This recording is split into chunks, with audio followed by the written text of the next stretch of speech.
Good evening. Welcome to South Asia Newsline. I'm Jaishankar. Here are the top stories we're tracking for you on Friday, the 25th of March. Border face-off impedes ties, India tells Chinese Foreign Minister.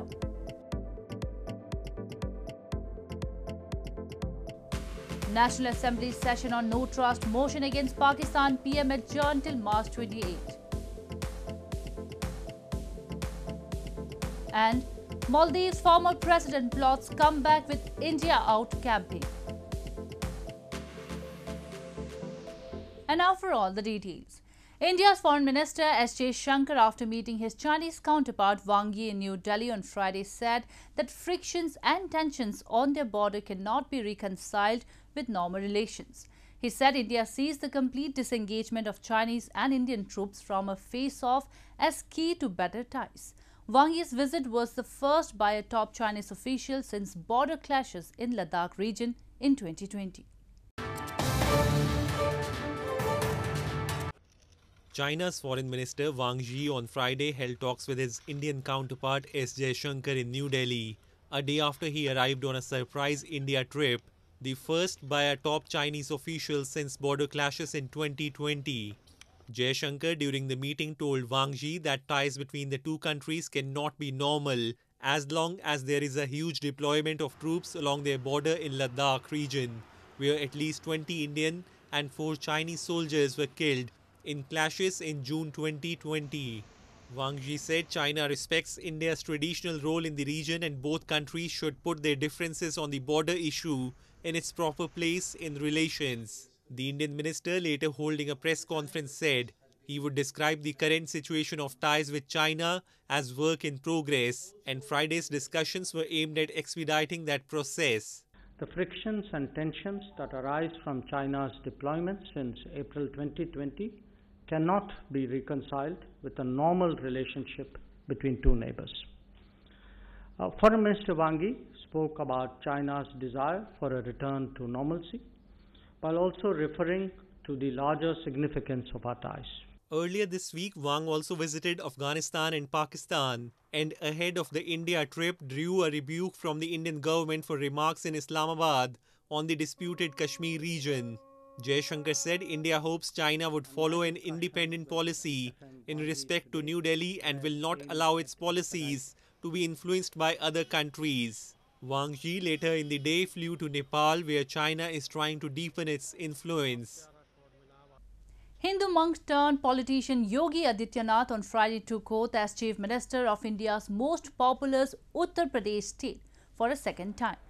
Yogi was sworn in by the state's Governor Anandiben Patel in a jam-packed grand ceremony held at a cricket stadium in Lucknow in the presence of Prime Minister Narendra Modi and other top leaders of India's ruling BJP, the Bhartiya Janata Party.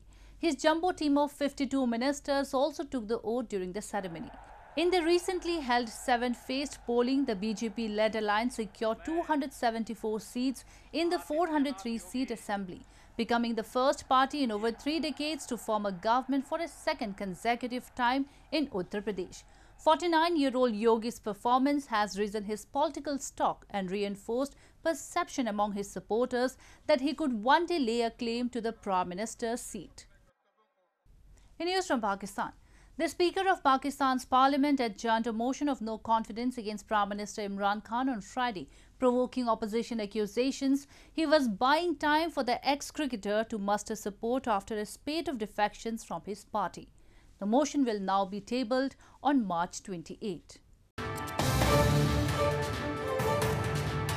The National Assembly session to deliberate on the no-confidence motion against Pakistan Prime Minister Imran Khan was adjourned on Friday by Speaker Asad Kaisar, provoking opposition accusations he was buying time for the ex-cricketer to muster support after a spate of defections from his party. The motion will now be tabled on Monday, after which 7 days of debate should take place before an actual vote. Addressing a press conference outside Parliament House after the session was adjourned, opposition leader Shahbaz Sharif from the Pakistan Muslim League Nawaz took aim at Speaker Asad Kaisar, calling him a stooge of Imran Khan. हमने फैसला किया कि हम इस आपके सामने आएं और इस बात को डंके की चोट पर हम कहना चाहते हैं कि पीर के रोज अगर स्पीकर ने फिर कोई ऐसा अमल शुरू किया जो कि गैर आईनी होगा, गैर कानूनी होगा, गैर पार्लिमानी होगा, तो फिर हम हर आईनी, कानूनी और सियासी हम हर बार इस्तेमाल करेंगे ताकि वोट ऑफ नो कॉन्फिडेंस की जो उसकी जो सैंक्टिटी है उसको हर सूरत में हम इंटैक्ट करें और वोट ऑफ नो कॉन्फिडेंस जो है वो कानून के जरिए आगे चले। Bilawal Bhutto Zardari, leader of the rival Pakistan People's Party, described the speaker as acting like a personal servant of the Prime Minister. और हम इमरान को नहीं भागने देंगे। कब तक भाग सकता है आपका बुज़दिल वज़ीर आज़म? इंशाअल्लाह ताला मुकाबला होगा। In recent weeks, more than 20 lawmakers deserted Khan, leaving him short of the minimum 172 that he needs for a simple majority in parliament. Political analysts expect Khan's supporters to use the weekend to persuade some of the turncoats to return to the fold. Moving on, Gary Cartwright, a prominent journalist and human rights defender, during his intervention at the ongoing UNHRC session this week, called out Pakistan for denying freedom of expression and self-determination to residents of Pakistan-administered Kashmir and Gilgit-Baltistan. He said Pakistan has no locus standi on the occupied territories and has not been following its obligations to protect fundamental rights. He highlighted voices of the people of the occupied territories are muzzled with force for raising their just concerns, including for demanding basic amenities. Activists blamed that in the name of countering terrorism and to muzzle dissent, arbitrary detentions, extrajudicial killings and persecution of common public and activists are committed in Pakistan-administered Kashmir and Gilgit-Baltistan. People of Azad Kashmir and Gilgit-Baltistan live in challenging conditions and do not have the freedom to exercise their fundamental rights. Their civil and political liberties are restricted and dominated by military and intelligence services. There are strict curbs on political pluralism, freedom of the press, freedom of expression and of association. Moving on, Altaf Butt, a political activist, has lamented people in Pakistan-administered Kashmir are still reeling from the effects of the 2005 deadly earthquake in the region, with no development and reconstruction of infrastructure since then. He said successive governments have only made big claims, but no groundwork has been done over the years. Altaf Butt, the former candidate of Local Assembly of Pakistan-administered Kashmir, has claimed since the 2005 deadly earthquake hit the region, there has been no development and no implementation of reforms for the welfare of the affected people. He highlighted even 16 years after the calamity, several schools in the region are forced to hold classes in the open, while poor condition of roads continue to create daily travel problems for locals. A complete overhaul is required, but the government pays no heed to the dilapidated infrastructure. उस बदकिस्मती से आज ज़लज़ले को 16 साल गुजर गए। हमारे सैकड़ों तालीमी इदारे बगैर छतों के हैं। हर हुकूमत जो आती है वो दावा करती है हम तामीर व तरक्की करेंगे। 5 साल पूरे होकर आखिर में वो ये बताते हैं कि जनाब हम तो करना चाह रहे थे, फ़लाँ रुकावट आई और हमारे 5 साल पूरे हो गए। Locals in the illegally occupied region have long blamed they have been at the receiving end of the discriminatory policies of Islamabad, while corruption and inadequacies in the system have turned the region backward.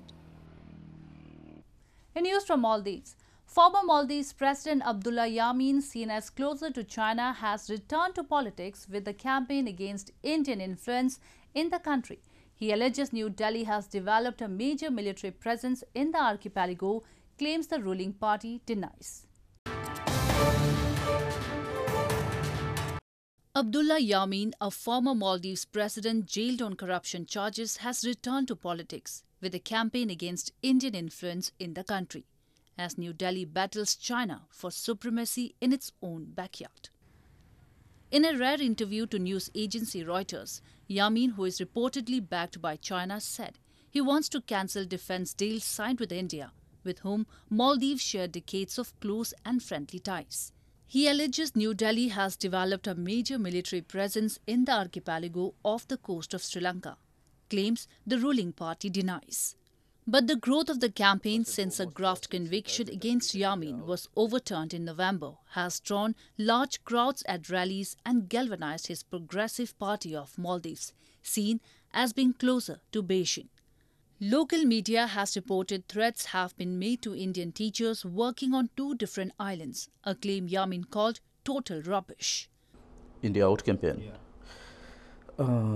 That's because of several unlawful concessions given to Indian military as well as to the Indian government, to the extent that it not only endangers our national security but also impedes our progress development. Maldives Defence Minister Maria Didi said India's military presence was limited to the operation and maintenance of 3 search and rescue and surveillance aircraft used by Maldives Defence Forces, as well as a medical team at a military hospital. She also said some of the deals with India Yamin is seeking to cancel were signed during his own time in power. India supplies much of the country's food imports, but China has made increasing inroads since Yamin's 5-year term, when he made Maldives a part of Beijing's Belt and Road Infrastructure Initiative, a program the United States sees as a way to trap smaller countries into debt. With presidential polls due next year, Yamin said he was considering whether to contest. A 3-day Nepal Lab Expo, the only B2B event in the field of laboratory, scientific, analytical, research and biotechnology sector, is currently underway in capital Kathmandu. Indian suppliers of laboratory equipment who are taking part in the event have found a feasible place for selling their products. Indian suppliers of laboratory equipment who are taking part in the 3-day Nepal Lab Expo that commenced in capital Kathmandu on Thursday have found the Nepali market a feasible place. The Nepal Lab Expo is a B2B business-to-business event in the field of laboratory, scientific, analytical, research and biotechnological sectors in Nepal. This event has given the platform to a variety of international companies. Over 200 companies have set up their stalls for the exhibition, amongst which Indian companies dominate over others. Nepal में market Nepal में manufacture नहीं है, हाँ अभी जो है यहाँ पे अच्छा मिल रहा है, जो भी आ रहे हैं देख रहे हैं काफ़ी इच्छुक हैं. The event is witnessing visitors from pharmaceutical, research and development, quality control, food processing, education, diagnostics and chemicals. The trade relation between Nepal and India has been too long. It has been since ages, and since ages we have been supplying to Nepal, and now since the emergence of COVID the number of hospitals are too increasing, so this create a huge demand that need to be catered, and as a heavy neighbor and a good trade relator, we can supply these goods to Nepal, and this platform, the platform like this, give us opportunity to supply it to different personnel and different hospitals in Nepal. In 2019, the 4th show witnessed over 6,500 trade visitors along with 278 exhibitors from 18 countries in 3 days. The expo was inaugurated by Nepal's Health Minister Hridesh Tripathi and Indian Ambassador to Nepal Vinay Mohan Quatra. It will come to a close on March 26. Well, that's the way it was in South Asia this evening. Before we conclude the top stories once again. Border face-off impedes ties, India tells Chinese Foreign Minister.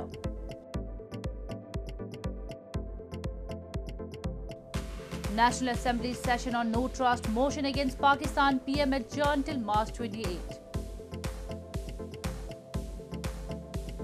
And Maldives former president plots comeback with India out campaign. Now our viewers can watch the show on SouthAsiaNewsline.com. You can also visit us on Facebook.com/AsAsiaNewsline and follow us on Twitter @AsAsiaNewsline. That's all in tonight's edition. We will see you same time next week. Have a great weekend. Good night.